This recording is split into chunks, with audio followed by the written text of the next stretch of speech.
자, 이제 우리 미분기하학을 시작을 하겠습니다. 자, 시작하기 전에 양해의 말을 좀 미리 구하면요. 제가 교재를 올해 새로 바꾸는 작업을 하다가 제가 좀 실수를 좀 해서 교재 작업에 차질이 좀 생겼어요. 그래서 이 양 차질이 생겨서 딱 개강하는 날 교재가 완성이 안 돼서 일부러 서둘지 않고 좀 늦춘 이유가 있는데, 자, 우리 촬영을 시작하기 전에 직강으로 나오신 분들하고 몇 가지 얘기를 해봤어요. 그분들의 의견을 반영해서 교재 작업을 좀 할 건데요. 자, 오늘 나눠드리는 프린트는 보시면 문제 다음에 여백이 없거든요. 근데 그 안에 여백을 좀 남겨서 뭔가 중요한 핵심이라든가 이런 것들 적을 수 있는 여백을 남겨주기를 바라시는 것 같아서 편집을 다시 해서 여백을 좀 추가해서 이제 제가 교재를 만들어 드릴 건데요. 자, 여백을 추가한다 하더라도 여백이 절대 길지는 않아요. 거기다 풀이를 전부 다 쓰라는 얘기가 아니라 이 문제에서 가장 핵심적인 아이디어라든가 여러분이 공부할 때 필요한 걸 적어 달라고 하는 여백이니까 그렇게 해주시면 되고요. 그래서 직강을 수강하시는 분들은 빠르면 다음 주에, 근데 장담 못 하겠는 이유가 제가 일주일에 수업을 2번 하기 때문에 조금 늦어지면 그 다음 주에 이제 볼 수 있도록 교재 작업을 서둘러 가고요. 그전에는 프린트로 일단 진행을 해보겠어요. 자, 그리고 우리 미분기하 강의가 학원에는 공식적으로 4주 강의로 되어 있지만 4주에 끝내기는 조금 힘이 들어요. 그래서 5주를 제가 생각하고 진행을 할 거니까 5주 강의로 예상하시고 여러분들이 따라와 주시면 될 거예요. 자, 먼저 우리 미분기하학에 대해서 생각을 해보겠어요. 자, 일단 임용시험에서 어떻게 해야 된다 이런 얘기들은 제가 1월 달에 개강한 대수학, 그 다음에 2월 달에 개강한 미적분학 시간에 앞부분에 얘기를 해드렸기 때문에 또 그 얘기를 또 하면 반복이 되기 때문에 임용시험에서 어떻게 해야 된다 라고 하는 얘기는 이제 수업을 하다가 나올 때마다 말씀을 드릴 거고요. 일단 오늘은 바로 미분기하학에 대한 얘기를 할 거예요. 자, 제가 올해 교재를 바꾸면서 몇 가지를 신경 쓴 부분이 있어요.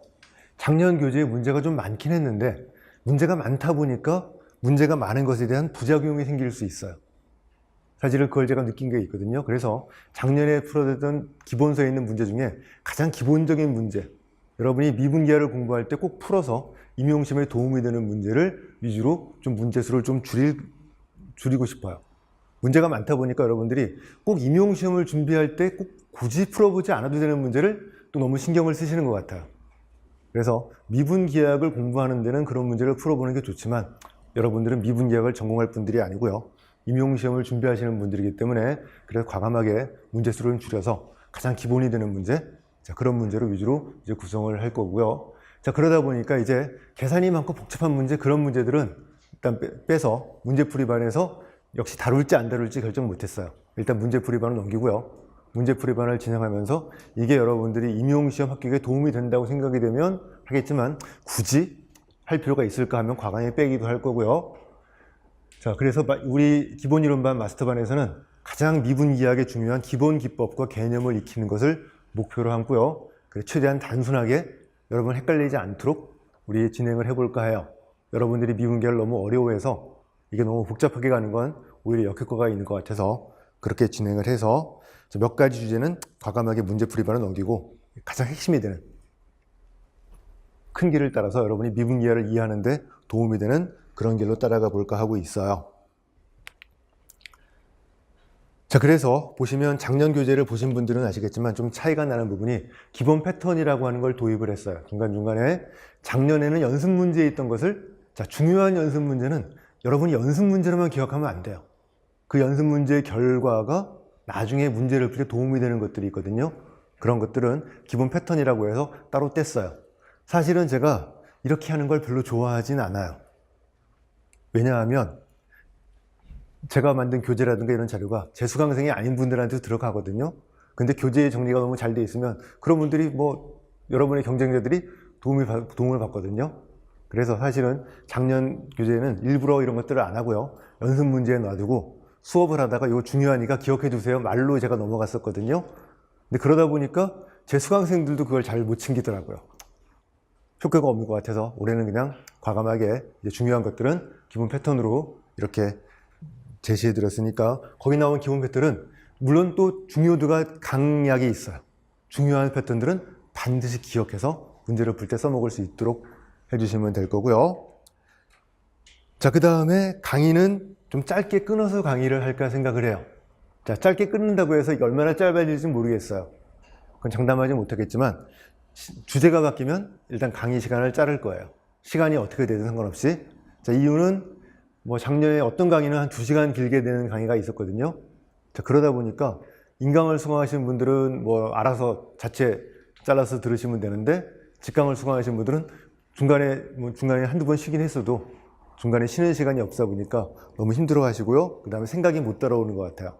그래서 딱 주제를 정해놓고 그 주제가 마무리될 때마다 강의를 자를 거예요. 근데 역시 수학이라 그 주제를 마무리하는데 시간이 오래 걸리는 주제가 있을 수 있으면 그냥 또 자르고, 그런 식으로 강의를 짧게 잘라서 이제 진행을 해볼 거예요. 자, 이제 미분기하라는 학문을 생각을 해봅시다. 여러분들이 미분기하를 굉장히 어려워해요. 자, 왜 어려운지 그 이유를 한번 생각을 해볼 거예요. 일단 미분기하학은 해석학도 필요하고요, 선형대수도 필요하고요, 위상수학도 필요하고요. 자, 수학의 잡다한 지식들이 다 필요한 그러한 과목이에요. 자, 그런데 그냥 필요한 정도가 아니라 그걸 다시 미분기하학적으로 다시 해석을 해야 돼요. 사실은 더 엄밀하게 보는 것인데요. 자, 이 부분이 여러분들을 어렵게 해요. 자, 그래서 어떤 교재가 있냐면, 미분기하학을 시작하기 전에 미분기하학을 공부하는데 필요한 사전 지식을 먼저 앞에서 딱 다 나열하고 쓰는 미분기하학 교재가 많아요. 근데 그게 뭐 20, 30페이지도 아니에요. 거의 교재의 반 정도를 차지하는 그런 교재도 있어요. 그런 교재를 공부하시는 분들은 미분기하는 구경도 못해요. 앞부분 미분기하 할 때 필요한 얘기만 전득 공부하다가 어려워하고 포기해버리는 그런 일이 벌어지는 게 이제 미분기하학이에요. 자, 그래서 우리는 여러분들이 요 점을 어떻게 할 것인지를 제가 좀 이따가 우리 피해서 가야 되기 때문에 그 얘기를 해드릴 거고요. 자, 또 하나가 뭐냐면 교재마다 접근하는 방법이 완전히 달라요. 이게 다른 과목도 교재마다 약간씩의 차이가 있지만 미분기하는 그 정도 차이가 아니에요. 아예 처음부터 접근하는 방향이 완전히 다른 3-4가지 종류의 교재가 있어요.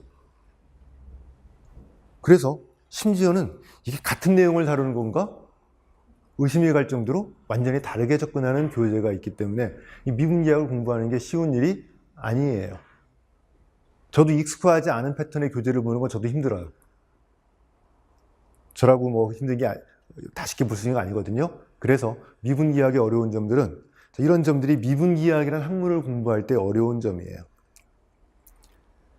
자, 그리고 미분기하학 역사는 굉장히 오래됐죠. 물론 기하학부터 따지는 않겠지만 미분기하학 역사는 상당히 오래됐어요.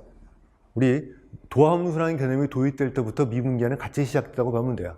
해석학이랑 역사를 같이 하는데, 문제는 미분기하학에서는 가장 현대적인 관점을 도입을 해요.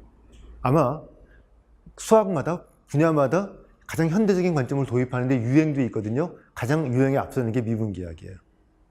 그래서 자, 우리 고전적인 관점만으로는 미분기하학 문제를 해결하는데 약간의 좀 부족한 점이 있어요. 뭔가 부족하기 때문에 현대적인 관점을 도입하거든요. 자, 근데 현대적인 관점을 도입한다는 얘기는 최신 수학을 따라가는 거예요. 접근하기가 여러분이 절대 쉽지가 않아요. 그래서 여러분들이 혹시 기회가 되면 대학원생들이 보는 미분기하 책을 보면 이게 미분기하 책인지 아닌지 도저히 이해가 안 돼요. 자, 그렇게 접근을 하거든요. 자, 그런데 자, 우리는 어떤 방법을 택해야 될 것이냐? 좀 애매해요. 고전적인 관점만으로 가는데 한계가 분명히 있기 때문에 뭔가 현대적인 관점을 추가해야 되는데, 여러분들이 아까도 말했지만 전공을 할 사람들이 아니거든요. 이걸 어떻게 다룰 것이냐? 이 부분을 좀 고민을 해야 돼요. 자, 그 다음에 여러분이 이제 금방 느끼실 거예요. 미분기하학은 이론과 실제가 완전히 달라요. 이론은 이렇게 하면 됩니다 하고 딱 멋있게 딱딱 돼요. 근데 실제 계산하다 보면 아주 복잡해질 수도 있고요. 이게 이론에서 했던 거랑 완전히 다른 걸 하고 있는 그런 기분이 들 때가 생겨요. 자, 이론과 실제가 이제 갭이 있다는 것이 여러분들이 어려운 거예요. 그래서 여러분들이 미분기를 할 때는 이 계산이 우리 이론과 어떻게 맞아떨어지는지 이런 것들을 잘 찾아오는 게 굉장히 중요해요. 자, 이런 것 때문에 여러분들이 이제 미분기하학을 어려워해요. 자, 일단 우리 수업 시간을 봅시다. 여기 계산이 굉장히 복잡해질 수 있다고 말했지만 제 수업 시간에 그 계산을 전부 다 따라서 계산을 해드릴 수는 없어요. 그러면 그 계산만 하다가 금방 시간 가버려요. 자, 따라서 저는 계산의 아이디어라든가 큰 흐름만을 말씀드릴 수밖에 없고요. 그 계산을 채우는 건 누가 해야 돼요? 여러분이 해야 돼요. 그래서 자, 여러분이 미적분학 선형대소에 나오는 계산은 미분기하에서는 필수예요. 자, 물론 아예 제가 설명 안 하지는 않을 거예요. 좀 하긴 하겠지만 그 부분을 깊게 할 수는 없기 때문에 이 부분에 문제가 있으면 미분기하게 문제가 발생해요. 자, 미분하는데 문제가 발생을 하면 자, 미분기 할 수가 없는 거 당연하죠. 근데 나중에 공면을 보시면 알겠지만 미분기하는 이제 미분 계산이 절대 쉽지 않은 그런 함수들을 이제 우리가 다루게 돼 있어요. 적분은 당연히 말할 것도 없고요. 그래서 미적분학 연습을 여러분이 꾸준히 연습을 해 두셔야 돼요. 자, 그런데 또 하나 아까도 말했지만 미적분학 책에 나오는 그런 문제랑 또 달라요. 미분기하 문제는. 그래서 이 미분기하에 맞춰서 여러분이 연습을 하는 것이 분명히 필요해요. 자, 그래서 이제 우리 미분기하 마스터반에서는 아까 얘기했죠? 미분기학을 접근하는 방법이 굉장히 다양하고요. 미분기학을 하기 위해서 사전에 해야 될 게 굉장히 많다라고 그랬지만 그걸 다 하고 들어가면 우리 시간이 너무 없어요. 그래서 최대한 직관적인 관점으로 접근해 갈 거예요. 자, 다른 지식이 최대한 필요 없게끔 우리 직관적인 관점을 가지고 우리 진행을 할 거고요. 자, 그 다음에 이제 아까 말했지만 현대적인 관점이 필요하다? 그럼 다루는 주제에 따라서 그때그때 아주 간단하게 주제를 도입하는 정도만 우리 갈 거예요. 자, 그 다음에 현대적인 관점이 필요한 가장 중요한 부분이 선형대수학, 즉 텐서라고 부르는 부분이 들어가는 거거든요. 자, 그 부분은 행렬의 계산으로 대체를 할 거예요. 그래서 나중에 공면 이론의 어려운 부분은 저는 전부 다 제1기본 형식, 제2기본 전부 다 행렬로서 우리 계산을 하고 행렬로 마무리하는 것을 제가 이제 택하는 방법으로 할 거예요. 그러면 우리 현대적인 관점이 사실은 이 행렬로 표현에 숨어 있어요. 이 숨어 있는 것을 그냥 설명 안 하고 그냥 넘어가서 행렬 계산에 감춰놓고 진행을 할 거예요. 자, 그 다음에 이 공식적으로 4주로 되어 있다고 그랬죠? 우리 미분기학이 학원의 홈페이지는 공식적으로 4주가 되어 있지만 4주는 좀 짧아서 실질적으로는 5주 강의를 현재 제가 계획을 하고 있어요. 5주도 절대 긴 강의는 아니에요. 우리 미분기학을 이해하는 데는 절대적으로 시간이 부족한 시간이기 때문에 자, 여러분이 미분기학을 완벽히 이해할 수 없는 시간 그걸 인정하고 우리 들어가야 돼요.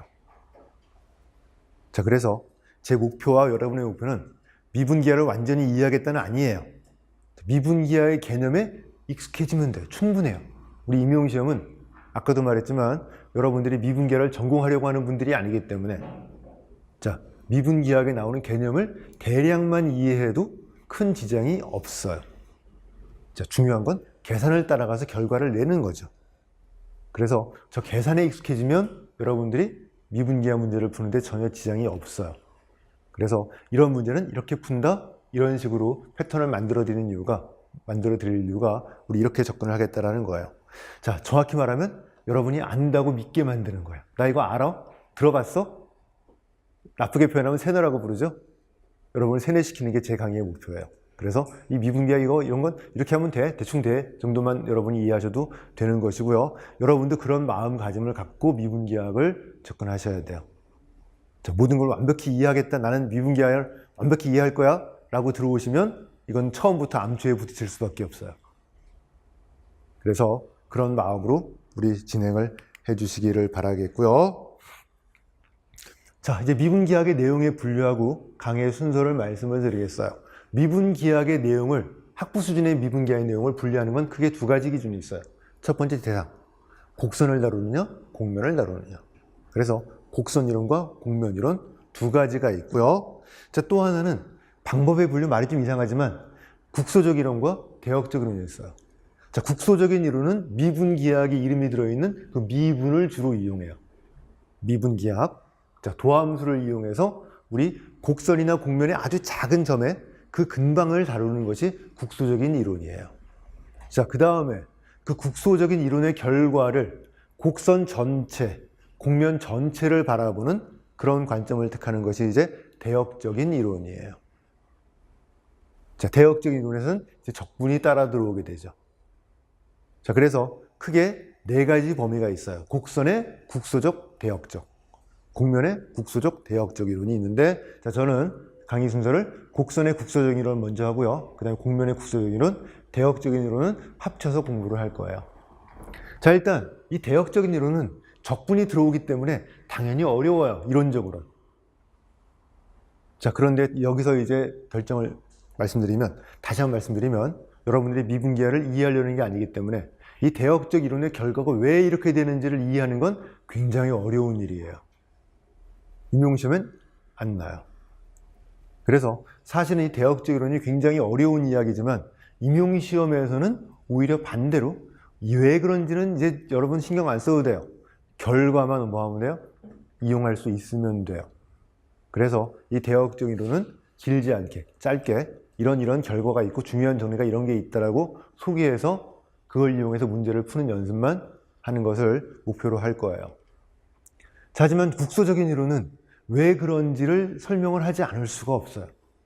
자, 아까도 말했지만 완벽히 이해시키지는 않겠지만 그래도 왜 이렇게 되는지 설명을 해야 되기 때문에 자, 그런 주제를 가지고 우리 진행을 할 거예요. 자, 이 정도 대략 오리엔테이션을 마치고요. 이제 본격적으로 이제 곡선의 국소적인 이론으로부터 들어갈 거예요. 자, 우리는 곡선을 나타낼 건데요. 자, 곡선을 나타내는 수학을 하면서 여러분들이 곡선이 나오는 세 가지 경우를 보게 될 거예요. 그 세 가지 경우 중에 어느 것을 미분기하학에서 기본으로 다룰 것인가 라고 생각을 먼저 해봐야 돼요. 자, 일단 가장 처음에 배우는 함수 fx의 그래프. 분명히 곡선이에요. 자, 그 다음에 음함수의 그래프라고 부르는 것. 여러분들이 익숙하죠? 반지름 일자리 원의 방정식 x제곱 더하기 y제곱 빼기 1 이퀄 0. 저걸 음함수의 그래프라고 부르는 것. 그 다음에 벡터 함수 또는 매개변수 방정식이라고 부르는 거예요. 벡터 함수라고 부르는 건 무엇이냐면 예를 들어서 평면 곡선을 먼저 생각할 거예요. AB 개구간에서 함수 알파를 보내는데 이미지가 어디예요? R2. 벡터 공간, 선형 공간으로 가는 함수. 그래서 변수는 실변수, 공역은 벡터. 그래서 실변수 벡터 함수. 그래서 벡터 함수로 표현하는 방법이 있어요. 자, 반지름 일자리원 여러분이 알다시피 요거. 자, 이거를 매개변수 방정식이라고 부르기도 해요. 매개변수라고 부르는 건 t를 뭐라고 불러요? 매개변수라고 부를 거예요. 저 t라고 하는 매개변수를 가지고 곡선을 표현했다. 매개변수 방정식 이렇게 쓸 거예요. 자, 이 세 개의 표현이 있는데 미분기하학에서는 자, 이제 우리가 이론을 해야 되거든요. 자, 그 중에 어떤 걸 사용할 것인지를 생각을 먼저 해봅시다. 가장 처음에 함수의 그래프라고 부르는 것 가장 익숙해요, 여러분들이. 하지만 함수의 그래프로 쓸 수가 없어요. 이유는 간단하죠. 함수가 되려면 x 하나에 대해서 하나의 y가 대응이 돼야 되는데 몇 개가 대응이 돼요? 두 개가 대응이 되죠. 위쪽과 아래쪽. 따라서 함수가 아니에요. 자, 그래서 함수의 그래프를 다루게 되면 이런 형태의 곡선은 처음부터 뭐 해야 돼요? 빼야 돼요. 근데 저런 형태의 곡선도 우리가 다룰 거거든요. 저것도 우리가 다루는 곡선이 돼야 돼요. 자, 따라서 우리 함수의 그래프는 곡선의 기본 표현이 아니에요. 하지만 저거 버리는 거 아니에요. 그래도 중요하죠. 굉장히 중요한 주제예요. 여러분이 보는 굉장히 많이 나오는 곡선들이 뭐라고 표현돼요? 함수의 그래프로 표현되거든요. 그걸 버릴 수는 없어요. 우리의 주제에 포함을 시키겠지만 저게 기본이 되는 표현은 아니다. 나중에 우리가 이걸 어떻게 표현할 것인지는 또 생각을 해볼 거예요. 자, 그 다음에 나오는 것이 음함수의 그래프. 아까 봤지만 x제곱 더하기 y제곱 빼기 1 이퀄 0. 자, 우리 반지름 일자리 원이 등장하는데 저거는 함수를 두 개를 합친 거예요. 아까 하나의 x에 대해서 두 개의 y가 대응된다고 그랬죠? 위쪽을 대응시켜 주는 게 바로 여기 플러스를 대응시켜 주는 거. 아래쪽을 대응하는 게 마이너스를 대응시켜 주는 거. 그래서 저 음함수는 여러분들이 이 앞에 음은 마이너스를 뜻하는 것이 아니라 숨겨져 있다라고 하는 걸 뜻해요. 뭐가 숨겨져 있어요? 함수가 숨겨져 있는 걸 음함수라고 불러요. 그런데 함수의 대응 규칙이 하나가 숨겨져 있는 것이 아니라 두 개 이상이 될 수 있어요. 뭐 3개, 4개 될 수 있어요. 굉장히 많은 함수가 이 음함수라고 하는 이 표현에 다 들어가 있기 때문에 함수보다는 더 포괄적인데 사실은 다루기는 더 어려워요. 자, 다루기는 어렵지만 자, 있어요. 자, 근데 이게 치명적인 단점이 있어요. 내가 지금 R2에 했으니까 저게 반지름 일자리 원이죠. 자, 이게 3차원으로 가면 반지름 일자리 원이 아니라 뭐죠? 원 기둥이에요. 우리가 지금 뭘 다루고 있죠? 곡선을 다루고 있는데 3차원으로 갔더니 음함수로 표현했더니 곡선이 아니라 뭐가 만들어져요? 곡면이 만들어져요. 자, 또 있어요. 너무나 간단하지만 이 경우는 R2의 곡선이 아니게 보여요. 왜? X제곱 더하기 Y제곱은 0 이상인데 1을 더해서 뭐예요? 0이 될 수는 없어요. 이건 딱 눈에 보이지만 식이 굉장히 복잡해요. 이 식을 만족하는 R2의 점들이 있는지 없는지 판단하는 것부터 시작해야 돼요. 그렇죠? 자, 분명히 요집합은 공집합이 눈에 보이지만 이제 식이 복잡해지면 안 보이거든요. 우리 뭐부터 해야 돼요? 이 음함수의 식을 만족하는 집합이 있는지 없는지부터 판단해야 되는 그런 작업을 해야 돼요. 자, 사실은 음함수는 그래서 복소수 범위에서 유용해요. 복소수로 가면 뭐를 시작할 필요가 없어요? 저 집합이 공집합이 아닌지를 판단을 할 필요가 없어요. 그래서 복소수 범위에서 우리가 어떤 기하학적인 작업을 할 때는 저 음함수가 기본적인 형태가 될 수 있을지도 모르지만, 자, 이제 어디예요? 우리에서는 어려운 점들이 많아요. 자, 그래서 이 음함수도 우리의 미분기하학의 기본 표현은 아니에요. 자, 같은 말 또 나와요.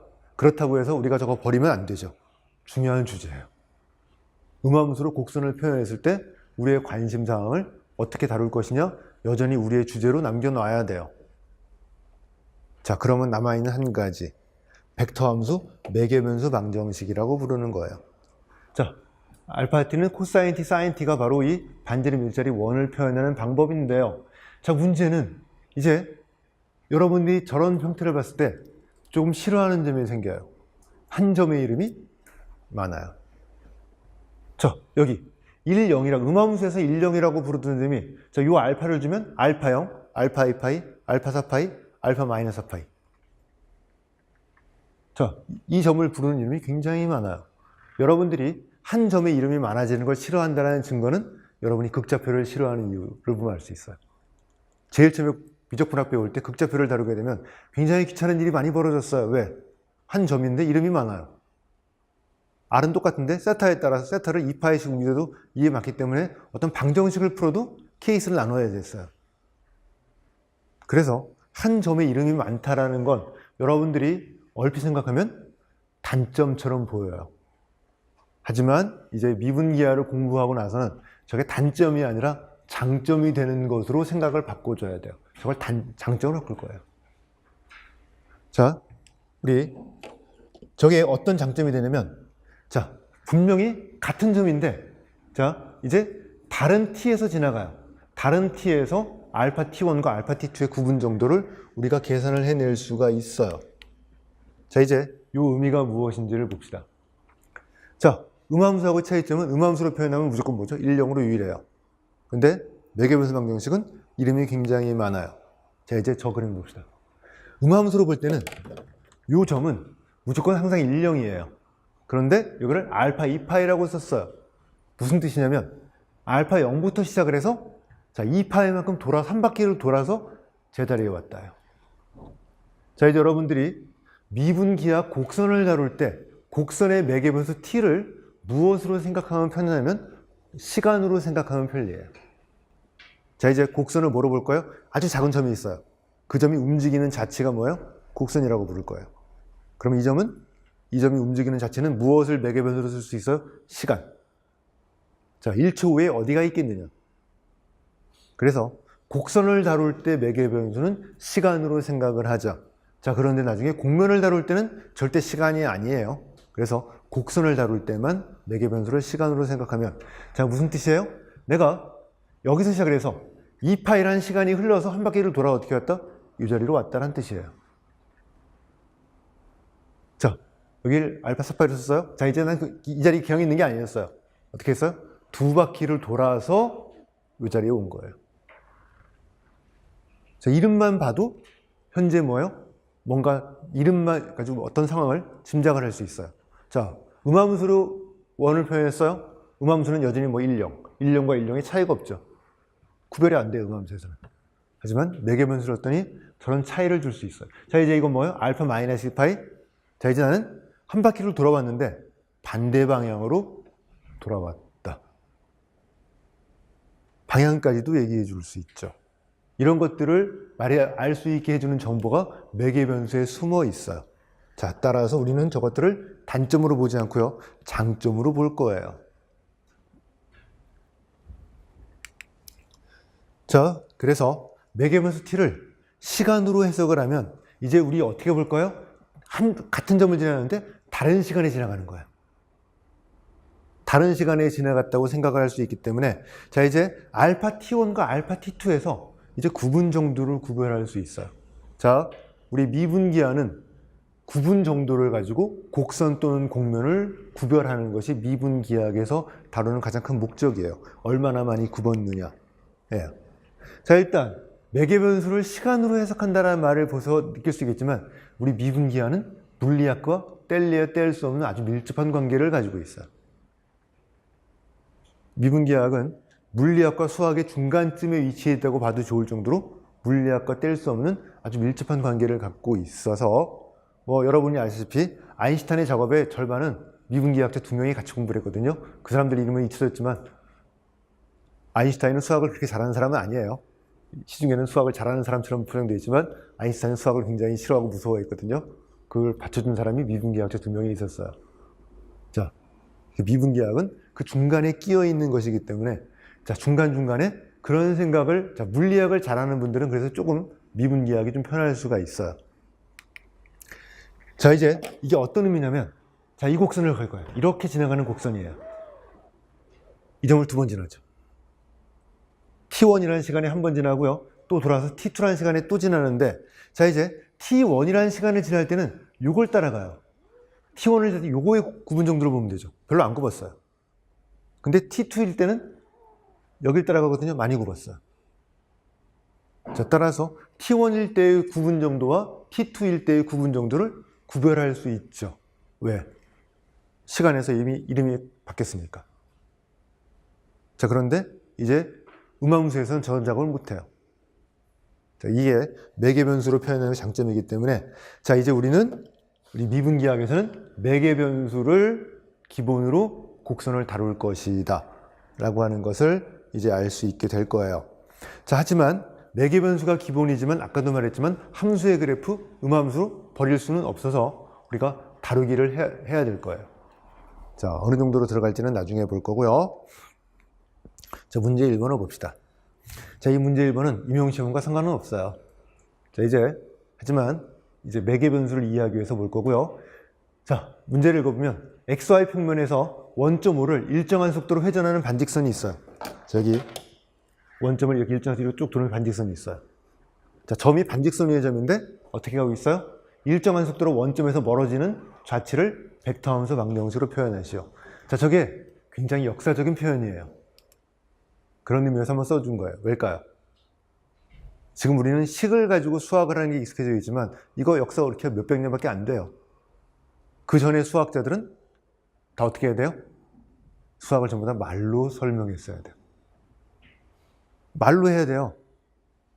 지금처럼 우리가 식 기호를 쓴 것은 그렇게 오래되지 않았기 때문에 말로 모든 걸 표현해야 돼서, 자, 이제 아르키메데스가 나선을 표현할 때 저 표현을 가지고 썼던 아주 역사적인 표현이 바로 저 표현이에요. 이 정도까지만 가고요. 자, 식은 우리 세울 수 있겠죠? 자, 반직선 ON과 양의 X축이 이루는 각을 세타라고 합시다. 우리가 많이 쓰는 거예요, 세타에 대해서. 자, 곡선의 극방정식은 뭐가 될까요? 자, 원점의 거리 R은 A 세타. 그렇죠? 세타가 일정한 속도로 우리가 움직이고 점은 일정한 속도로 멀어지니까. 자, 우리 극방정식 쓰면, 자, R 코사인 세타, R 사인 세타가 되니까 R 자리에 A 세타를 집어넣으면 되죠? 이게 바로 뭐예요? 우리가 저 나선이 되고요. 저 나선의 이름이 아르키메데스의 나선이라고 부르는 그 나선이에요. 자, 이제 우리는 2차원과 3차원만을 다룰 거예요. 원래 미분기학은 N차원, 일반적인 차원을 다루지만 학부 수준이기 때문에 2차원과 3차원까지만 다룰 거예요. 자, 3차원을 다루는 게 절대로 쉬운 일은 아니에요. 3차원은 굉장히 특이한 차원이에요. 그래서 굉장히 어려운 문제들은 3차원에서 발생하는 경우가 많아요. 물론 우리의 관심사는 아니에요. 미분기하 자체에서 어려운 문제가 3차원에 있기 때문에 절대로 차원이 3차원이라고 해서 쉽다 이렇게 말할 수는 없다라는 거예요. 그것만 알아두시면 되고요. 자, 이제 우리는 매개 변수 방정식을 기본으로 곡선을 표현할 거고요. 이제 또 하나가 이제 이 말이에요. 자, 이거 여러분이 굉장히 어려워하기 때문에 아마 올해 교재에서는 뺐어요. 함수의 그래프가 아닌 함수 자체를 곡선으로 다루고 있어요. 이 말 너무 크게 의미를 두지 말고요. 그냥 무슨 뜻이냐면 우리 미분을 해서 우리가 곡선을 다룰 거잖아요. 미분할 때 뭐가 필요하죠? 함수의 식이 필요하죠. 그런데 뒤에 보면 알겠지만 우리 똑같은 모양의 곡선을 표현하는데 함수가 달라요. 그 곡선을 다룰 때 무엇을 가지고 접근할까요? 함수를 가지고 접근할 거니까 그냥 대략 저 정도 의미만 갖고요. 너무 집착하지 말고 들어두시면 될 거예요. 자, 그럼 이제 우리는 함수의 그래프는 굉장히 중요한 주제이기 때문에 저 함수의 그래프를 다루는 방법을 생각해 볼 건데요. 함수의 그래프는 음함수로 표현할 수도 있고요. 매개 변수로 표현할 수 있어요. 자, y 빼기 fx령 음함수의 그래프죠. 음함수로 표현할 수도 있고요. 또 하나 우리의 기본 방법인 매개 변수로 알파 t를 t, ft로 주면 저게 바로 뭐가 돼요? 함수의 그래프가 되죠. 그래서 우리는 함수의 그래프를 무엇으로 고쳐서 다룰 거예요? 이 형태를 고쳐서 우리가 함수의 그래프를 우리가 다룰 거예요. 자, 이제 우리는 매개 변수 방정식을 이용해서 곡선을 표현하겠다. 자, 이제 그 다음에 봅시다. 자, 가나 다라 중에 합동인 곡선을 찾아보자는 건데요. 이제 우리는 미분기하의 목적으로 들어갈 거예요. 자, 이번 시간은 미분기하를 수업을 진행하는 것이 아니고 곡선 이론에서 어떤 아이디어를 갖고 진행할 것인지를 설명하는 시간이에요. 미분기하는 아까도 말했지만 굽어 있는 정도를 가지고 곡선과 곡면을 구별할 거예요. 분류하는 게 미분기하기예요. 그래서 굽지 않은 곡선과 가번이죠. 굽지 않은 곡선과 굽은 곡선은 다른 곡선이다. 왜? 하나는 안 굽었고요. 하나는 굽었으니까. 자, 이 굽어 있는 정도를 가지고 곡선과 곡면을 분류하기 위해서는 뭐를 해야 돼요? 얼마나 굽었는지를 측정을 해야 돼요. 자, 굽어 있는 정도에 대한 이름이 곡률이라고 부르는 거예요. 그래서 곡률이라고 부르는 곡선과 곡면의 굽은 정도를 재서 그걸 가지고 곡선과 곡면을 분류하겠다. 자, 이제 그 아이디어를 볼 거예요. 여러분이 볼 때 가는 굽지 않았으니까 나다, 라랑은 다른 곡선이에요. 자, 이제 라와 나를 보면 나는 여기 많이 굽어 있고요. 나는 여기가 별로 많이 안 굽어 있죠? 굽은 정도가 달라요. 따라서 두 개는 합동인 곡선이 아니다. 자, 미분기하학적으로 이거 완전히 다른 곡선이에요. 자, 문제는 나하고 다예요. 자, 곡선이 놓여있는 위치하고 방향은 달라요. 하지만 이 나를 적당히 평행이동해서 회전이동하면 나하고 다를 겹치게 만들 수 있어요. 사실 저 그렇게 만든 거예요. 이럴 때 이 곡선 먼저 그리고요. 평행이동 한 다음에 회전이동해서 만든 곡선이 저 곡선이거든요. 자, 이제 우리는 굉장히 중요한 관점을 도입할 거예요. 미분기하학에서는 무엇을 가지고 분류한다고요? 구분 정도를 가지고 곡선과 곡면을 분류할 거기 때문에 나머지는 관심 없어요. 곡선과 곡면이 어디에 어떤 모양으로 놓여 있는지는 관심이 없어서 저 나하고 다는 미분기하학적으로 동형인 곡선, 같은 곡선으로 부를 거예요.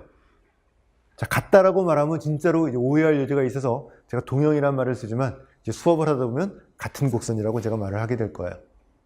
자, 이제 무엇은 관심 없어요? 놓여 있는 위치. 평행이동하는 건 이제 관심 없는 거예요. 그 미분기하학적인 성질이 아니에요. 자, 평행이동이 중요하지 않다가 아니에요. 평행이동 중요해요. 근데 평행이동이 중요한 학문에 가서는 중요하지만 미분기하학에서는 평행이동은 관심 갖고 있지 않아요. 왜? 구분 정도에 관심이 있으니까. 회전이도 마찬가지. 대칭도 마찬가지. 자, 이렇게 바뀌는 것들은 미분기하학적인 성질은 바뀌는 것이 아니고요. 다른 성질이 바뀌는 거죠. 위치가 바뀌는 것, 방향이 바뀌는 건 미분기하학적인 성질로 보지 않을 것이다. 자, 이제 문제는 구분 정도가 눈으로 보면 보여요. 하지만 우리가 눈으로 보고 판단하고 싶은 것은 아니죠. 자, 어떻게 구분 정도를 어떻게 잴 것이냐? 무엇을 가지고 굽어 있다, 굽지 않았다, 많이 굽었다 라는 표현을 할 것이냐. 라고 하는 것이에요. 자, 그래서 아직 정의하지 않았지만 곡률이라고 부르는 굽어있는 정도를 어떻게 잴 것이냐예요. 자, 현대 수학은 항상 그렇지만 무엇이 변하는 걸 찾아요. 그 변하는 게 핵심이 되는데 무엇이 변하는지 봅시다. 가번은 자, 굽지 않았어요. 근데 이걸 다른 말로 표현해야 돼요. 자, 이제 모든 점에서 접선을 그리면 접선이 변하지를 않아요. 자, 사실은 굉장히 어려운 얘기를 한 거예요. 접선을 그린다는 건 아주 어려워요. 접선이 무엇인지 정의부터 힘들어요. 여러분들이 접선 절대 쉽게 정의할 수 없어요. 어떻게 정의할까요? 곡선과 한 점에서 만나는 접선이 안 돼요. 자, 이제 접선 아니죠. 한 점에서 만나지만 그렇죠? 자, 접선을 그렸어요. 저 선분을 기준으로 곡선이 한쪽에 모여있다? 안 돼요. 어떤 점이 있어요? X3승 보세요. X3승의 그래프가 어떻게 되어 있냐면 이렇게 올라가죠? 0에서 접선을 그리면 어떻게 되어 있어요? 자르고 수평선이 0에서 접선이에요. 그렇죠? 자르고 지나가요. 그래서 사실은 접선을 어떻게 정의할 것인지는 굉장히 중요해요. 어려운 문제이기 때문에 여러분들은 관심 가질 필요는 없어요. 자, 이런 얘기를 하는 이유는 여러분들이 나중에 선생님이 되실 분들이기 때문에 사실은 접선을 정의하는 건 어려워요. 쉽게 정의하는 방법은 있어요. 뭘 가지고 정의하면 되죠? 도함수. 미분계수를 가지고 접선을 정의하면 돼요. 근데 순환 논리예요. 여러분들이 미분계수를 어떻게 할 때 정의하다가 이게 뭐로 이해를 해요? 접선의 기울기라고 이해하자라고 해놓고서 그때는 이미 뭘 알고 있는 상태예요? 접선을 알고 있는 상태예요. 그리고 접선은 뭐로 정의해요? 미분계수로 정의해요. 순환 논리죠. 둘 중에 하나를 버려야 돼요. 그래서 여러분들이 나중에 선생님이 되면 접선을 설명할 때 가장 쉬운 길은 미분계수를 이용해서 접선을 설명하는 게 제일 쉬워요. 하지만 그건 무엇이다? 순환 논리라는 건 알고 설명할 수밖에 없어요. 학생들한테 그런 말 하면 안 돼요. 학생들한테 순환 논리지만이란 말은 빼셔야 돼요. 여러분만 하셔야 돼요.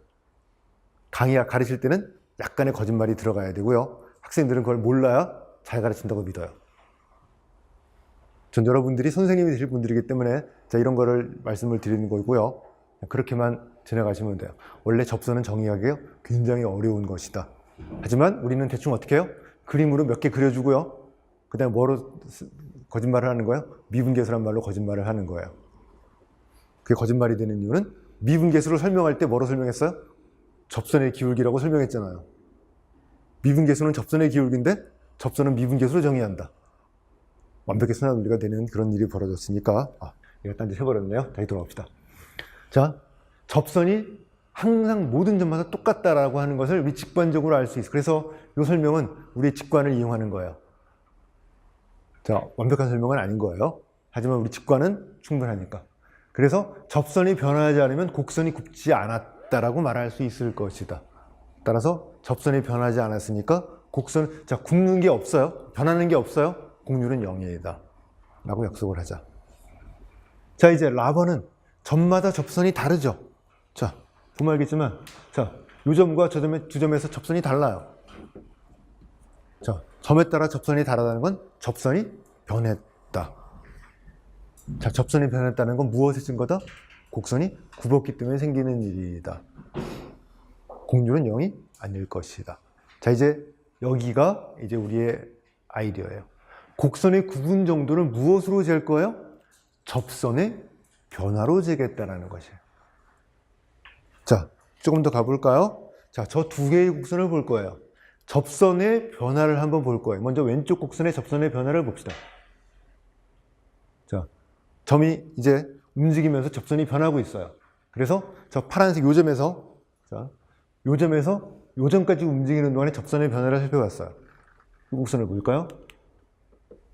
자, 똑같이 접선이 변하고 있어요.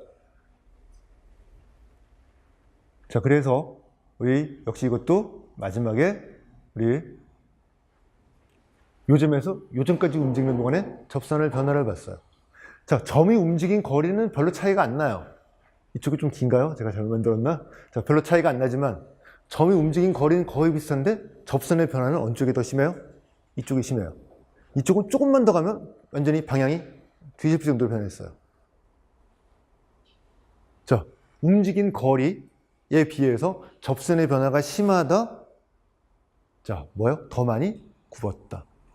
움직인 거리에 비해서 접선의 변화가 심하지 않다. 조금 굽었다. 우리 이렇게 얘기를 할 수 있을 것이다. 그래서 접선의 변화를 어떻게 될지 모르겠지만, 이거 이제 우리의 주제예요. 접선의 변화를 어떻게 될지 모르겠지만, 접선의 변화를 우리가 잴 수만 있으면 우리 무엇을 말할 수 있다? 곡선이 많이 굽었다, 조금 굽었다. 이제 곡률이 크다, 작다 라고 말할 거예요. 곡률이 크다라는 건 곡선이 많이 굽었다. 곡률이 작다라는 건 곡선이 많이 굽지 않았다. 우리 이렇게 얘기를 할 거고요. 그럼 목표는 정해졌어요. 우리는 이 접선의 변화를 재는 것이 우리의 목표예요. 그래서 미분기와 곡선 이론의 핵심은 이 접선의 변화를 어떻게 잴 것이냐. 자, 그러면 우리 봅시다. 우리 요 나하고 다가 어떻게 돼요? 우리 합동이 된다는 걸 알 수 있어요. 회전 평행이동 같은 걸 이용해서 뭐 할 수 있어요? 두 곡선을 겹칠 수가 있고요. 자, 두 곡선을 겹칠 수 있다는 말을 우리의 관점으로 다시 봅시다. 두 곡선을 겹칠 수 있다는 얘기는 대응하는 점에서 접선의 변화가 뭐죠? 같은 거예요. 그렇죠? 따라서 우리 뭐예요? 미분기하학적으로는 곡선을 다룰 때 접선의 변화를 가지고 잴 거기 때문에 두 곡선을 겹칠 수 있으면 저 뭐라고 부르는 게 당연해요? 미분기하학적으로 같은 곡선, 동형인 곡선이니까라고 우리가 불러도 돼요. 그래서 미분기하학에서는 이제 무엇이에요? 곡선이 놓여있는 위치, 방향 이런 건 관심이 없고요. 굽어있는 정도에만 관심을 갖고 있어서 그걸 가지고 이제 분류를 할 거예요. 그래서 자, 이제 알파하고 베타를 봅시다. 알파하고 베타는 함수가 달라요. 자, 알파는 3차원 공간에 XY 평면에 놓여있는 반지름 일자리 원, 베타는 XG 평면에 있죠. 그래서 알파를 90도 돌려야 베타가 만들어져요. 자, 이제 우린 저걸 뭐로 볼 거예요? 구별하지 않고요. 같은 곡선이라고 부를 거예요. 미분기하학에서는 저렇게 차이가 나는 건 이제 우리는 차이가 났다고 보지를 않을 것이다. 같은 곡선이라고 부를 것이다. 그래서 이제 우리 합동변환 등장사상이라고 부를 거예요. 거리와 각을 보존하는 함수가 있으면, 거리하고 각을 보존하는 함수가 있으면 미분기하학적인 성질은 바꾸지 않는다. 자, 거리와 각을 보존하는 함수를 우리가 뭐라고 불러요? 등장사상이라고 불러요. 자, 같을 등 길이장이에요. 길이가 같은 사상 함수. 자, 등장사상은 모든 길이를 보존하기 때문에 모든 길이를 보존하려면 각도 보존해야 돼요. 뭐 그걸 증명할 생각은 없으니까 받아들여주면 돼요. 삼각형을 생각해 보시면 돼요. 삼각형의 변의 길이가 고정되는데 각이 변할 수가 있나요? 그럴 수 없죠. 그래서 모든 길이를 보존하려면 각도 보존해야 되기 때문에 등장사상은 이제 미분기하학에서 영향을 주지 않는데요. 자, 이제 아까 말했지만 이제 미분기하의 특징은 이것저것 다 쓴다고 그랬어요. 등장사상을 우리 표현하는 방법이 있어요. 선형대수학에서 직교행렬이라고 부르는 것. 직교행렬은 무엇을 유도하죠? 선형변환, 선형사상을 유도해요. 근데 직교행렬이 바로 무엇이에요? 내적을 보존하는 행렬. 등장사상이 돼요. 그래서 직교행렬을 가지고 변화를 만들었어요. 그 변화는 미분기하학적인 성질을 바꾸지 않을 것이다 라고 미리 직관적으로 생각을 해둡시다. 나중에 나오기 전에 미리 땡겨서 미리 설명을 드릴 거예요. 뭐 당연한 생각이죠? 나중에 나왔을 때 여러분이 거부감을 가질 필요가 없을 거니까 미리 그렇게 우리 생각을 해두고 진행을 하겠어요. 자, 그러면 곡률을 아직 정의하지 않았지만 어떻게 정의하고 싶으냐면 나중에 우리가 곡률을 정의해서 이걸 만족하는지 봐야 돼요. 직선은 굽지 않은 선이고, 자, 이제 원은 뭐예요? 모든 점에서 굽어 있는 정도가 같아요. 따라서 직선의 곡률과 원의 곡률은 상수가 되어야 될 것이고요. 직선의 곡률, 자, 그 다음에 원은 반지름이 작으면 많이 굽어요. 자, 보죠. 여기 원이 하나 있어요. 자, 이 원과, 나 이거 원이에요. 다 못 그린 이유는 화면이 너무 작아서. 굉장히 크게 그리면 제가 원의 일부 부분이 있거든요. 자, 이건 거의 굽어 보이지 않죠? 왜 굽어 보이지 않아요? 원의 반지름이 크니까. 옛날 사람들이 지구가 굽지 않았다고 평평하다고 느낀 이유는 지구의 반지름이 우리 인간보다 월등히 크기 때문에 굽은 정도를 못 느껴서 평평했다고 믿었던 거랑 똑같은 거예요. 자, 그래서 원은 반지름이 크면 클수록 적게 굽고요. 반지름이 작으면 작을수록 많이 굽는다. 자, 우리 곡률은 원의 경우는 반지름이 뭐 해야 돼요? 반비례하게 나와야 될 것이다. 그래서 나중에 우리가 정의할 곡률은 아직 정의조차 않았지만 이 성질을 만족하는 건 너무 당연할 거예요. 직선의 곡률은 0, 원의 곡률은 상수인데 반지름에 반비례하게. 자, 이제 우리의 목표는 곡선의 접선의 변화를 어떻게 잴 것인가가 이제 목표가 됐고요. 저게 이제 곡선의 국소적 이론의 주제예요. 저걸로 다 볼 거예요. 저게 우리 중 관심사예요. 자, 그 뒤에 뭐 교재에 있지만 이건 제가 설명드릴 필요 없는 것들이죠. 직선, 평면, 구의 표현을 제가 다 써드렸는데 뭐 다 잘 알고 있기 때문에 제가 뭐 특별히 설명드리진 않을 거고요. 자, 미분기하에서는 직선의 대칭식은 거의 사용하지 않아요. 여러분 이족분학 교재를 보면 직선의 대칭식이라고 표현되어 있지만 거의 사용하지 않지만 못 쓴다는 아니에요. 도입을 해버리면 쓰는 거예요. 그래서 제가 기본 이론이라든가 기본적인 미분기하 교재에서의 직선의 방정식은 대칭식이라고 부르는 표현은 들어있지 않아요. 하지만 임용시험 출제위원이 대칭식을 가지고 미분기하 문제를 내면 그럼 풀어야 되죠. 자, 그럼 미분기하 문제는 아니에요. 사실은 대칭식을 알고 있느냐 미적분학 문제를 낸 거예요. 미적분학 문제에 미분기를 합치는 거지만 자, 그런 부분들은 따로 여러분이 미적분학 공부할 때 아마 나와 있을 거거든요. 자, 미적분학도 얇은 책은 아니고요. 두꺼운 교재를 보시면 직선의 방정식 설명이 되어 있을 거예요. 그런 부분들은 여러분이 찾아서 보시면 될 거고요. 자, 우리는 자 이제 무엇이 기본이에요? 매개 변수를 이용한 표현, 벡터 함수 표현을 직선의 방정식의 기본으로 쓸 거고요. 그다음에 평면, 뭐 그다음에 구는 필요하면 나중에 우리 설명을 할 건데요. 아, 구는 한 가지 말합시다. 나중에 우리가 어떤 곡선이 구의 곡선이다라고 말하고 싶을 때가 있어요. 무슨 말을 하면 될 것이냐? 뭐가 있으면 구가 결정이 되죠? 중심이라고 부를 수 있는 점과 반지름이라고 부를 수 있는 실수가 있으면 구를 하나 딱 말할 수 있어요. 구를 결정하는 건 뭐다? 중심과 반지름입니다. 너무 당연한 얘기예요. 이 당연한 얘기를 써먹을 수 있느냐 없느냐가 수학이에요. 수학은 항상 그렇지만 설명 들으면 당연한 얘기인데 나는 못하고 있었던 거예요. 설명 들으면 당연한 거 무시하면 안 돼요. 그래서 구의 특징은 중심과 반지름을 결정할 수 있으면 구의 특징을 말할 수도 있고요. 나중에 자, 어떤 곡선이 구면 위의 곡선이다. 자, 이 점이 어떤 점과의 거리가 항상 일정한 점이 존재하면 뭐가 되는 거죠? 구의 곡선이 되는 거죠. 자, 구의 곡선이라고 해서 원이 아닐 수 있어요. 지구를 완전히 공이라고 보고 지구 위에서 막 곡선을 막 뺑 돌렸어요. 이게 구의 곡선이라고 말할 수 있으려면 뭐의 존재성을 말할 수 있으면요? 중심의 존재성을 말할 수 있으면 돼요. 어떤 특정한 점으로부터 곡선까지의 거리가 항상 뭐가 돼요? 일정하게 되는 그런 점이 존재한다면 구의 곡선이라고 말할 수 있다. 일정하다는 거 어떻게 보일 것이냐? 자, 우리의 도구는 뭐죠? 미분. 중심부터 곡선까지 거리 제곱의 미분이 0이다. 뭐 이런 식으로 해서 나가는 것이 우리의 도구라는 것 아실 수 있을 거고요. 자, 이렇게 해서 우리 첫 시간은 간단하게 오리엔테이션을 했고요. 그 다음에 곡선의 곡률에 대한 기본 아이디어, 개념을 살펴봤고요. 이제 다음 시간에는 해석하고 선형대수를 조금 해야 돼요. 아까도 말했지만 미분기하는 해석학 선형대수가 기본으로 쓰이는데 바라보는 관점에 대한 생각을 미리 해야 돼요. 제가 가장 직관적인 방법으로 접근하겠다고 했지만 그 직관적인 방법의 시작은 해석학과 선형대수 다시 보기부터 시작할 거예요. 자, 여러분이 다 알고 있는 내용이에요. 다 알고 있는 걸 우리가 어떻게 바라볼 것이냐. 관점은 이제 우리가 정립하는 것이 다음 시간에 우리 목표예요. 자, 잠깐 쉬었다가 생각을 해보도록 하죠.